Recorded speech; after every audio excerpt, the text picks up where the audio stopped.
Hello, this is Jenny Roddy here from the Wexford Art Centre, and today I'm going to be showing you how you can make your own loom out of sticks or driftwood that you would find, and then how to do a little bit of weaving using some natural materials.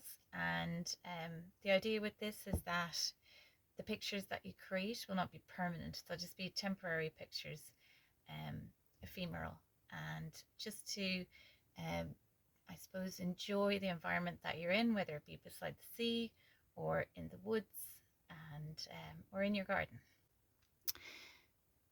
The first thing that we're going to do is we're going to have these nice bits of wood that I collected here. So you need 4 pieces if you want to make a rectangular-ish or square type of a loom, but of course you can make any shape that you want to. So if you have 3, you can make a triangular loom, and whatever aesthetic you're looking for. And the pieces don't have to be completely straight. As you can see, this one's curved. And then what we're going to do is we're going to join them together to create our frame for our loom. The first thing that you want to do is you want to take your nice piece of string. So I've cut 4 2-meter pieces of string. One is going to be for each joint of the loom that I'm putting together. And you're just going to lash them together. So very simply knotting them up.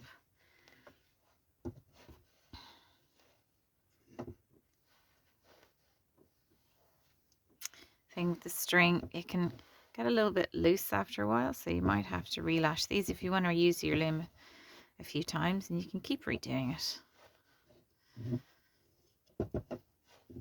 So I tend to go around first in a diagonal one way.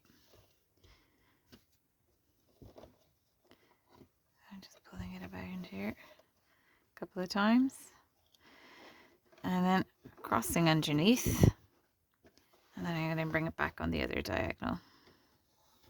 We're just lashing it together. You can use yarn as well if yarn is what you have at home, or just twine, either, whatever you've got. Sometimes if you're on a beach, there might be little bits of fishing rope hanging around, and that can be really nice as well.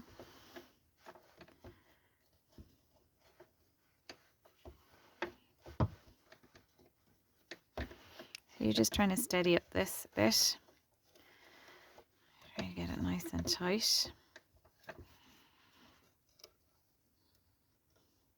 I think one last time around. We should be there. You just knot it off. Very simple.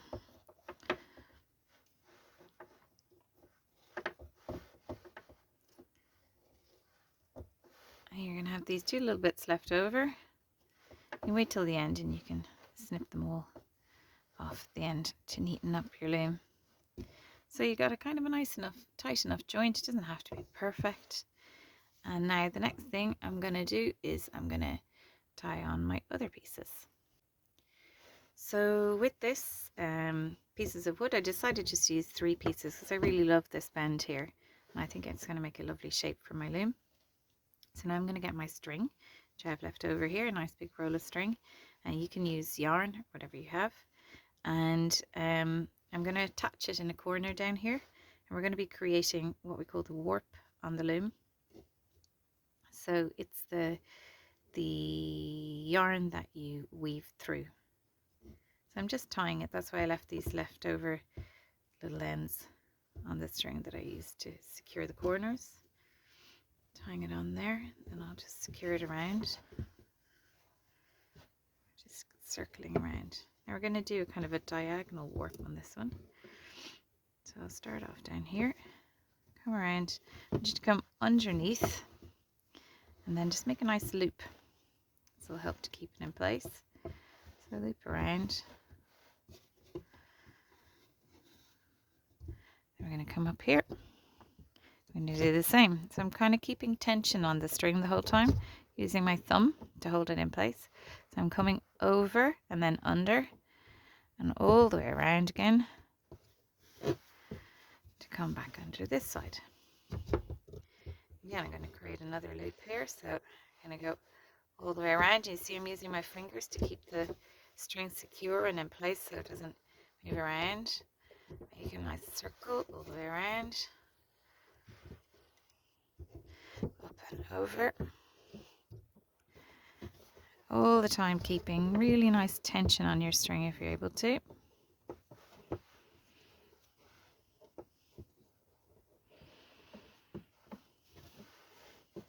This can be tightened at the end if you need to. You can retighten them all the time. It's only going to take you a few minutes to do this. You can see I'm just coming up and under and under and over. So over this side. And around.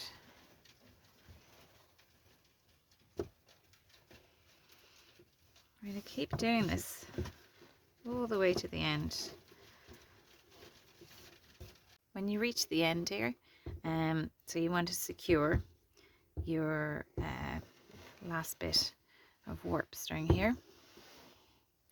So I've just tied it around the corner. I'm going to go around twice just to be sure. And then I'm tying it onto the string that's in place in this corner here. Keep that nicely tied together. Doing 3 knots here just to be sure. And now you can start to snip all these excess little bits to kind of neaten up your loom. So, there we go.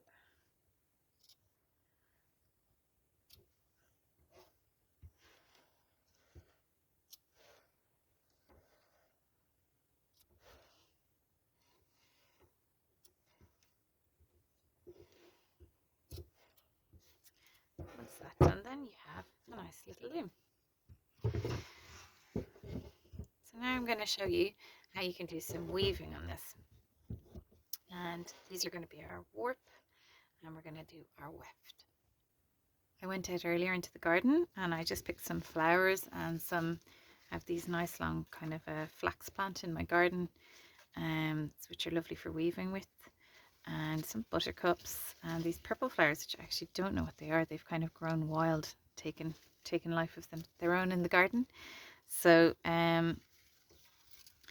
all you have to do then is use these as if they're yarn. Really, it's just all down to yourself. So you can mess around, but the principle is that you go under one string and over the next, then under, then over, under, over, under, over, under, over, under, over, all the way to the end. This is going a bit loose here. Tighten that up a bit there. Tension's gone a bit loose on it. Okay, so I'm going to play with these. I'm pushing it down a bit now. I'm going to do the next one. So I'm going to try this. You can go from either side. So I went from left to right on this one. I can go from right to left on this one if I want to. But I'll just show you this way first, actually. So you just go the opposite. So with this one, I started by going under. So with this one, I'm going to start by going over. So over, under, over, under, over, under. Pull it through the leaves. Over, under, over, under, over, all the way through. And keep tightening your warp if you need to. So you're going to end up with these pretty flowers in there. You can loosen up these leaves if you want to. Obviously you'll have your own flora, fauna involved in this. Flora, I should say. So then I'm going to just use a lovely bit of a buttercup, I think, for the next one. Yeah. So again, same principle, over and under, but you just always start doing it the opposite way to the one that you did previously. So I went over on that one, so I'll go under on this one. Over, under, over, under, over, under, over, under.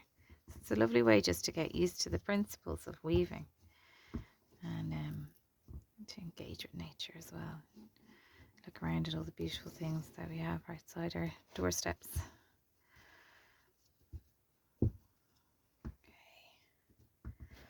And as you can see, you just keep going until you finish whatever your picture is. And they're only going to be cut flowers, so these will only last for the day, but it's just very enjoyable to do. So in the end, you're going to have a lovely assembly of beautiful wild flowers, leaves, or, well, whatever natural things you can find on side of your loom. You can hang it on your wall for the day if you want to, or take it all apart and make a new one. And it's a lovely thing, a lovely activity to do when you're outside. So you can do it sitting in your garden. Or if you want to take your loom with you to the sea, you can weave with seaweed, or possibly to the wood, and you can find some nice natural materials there and weave.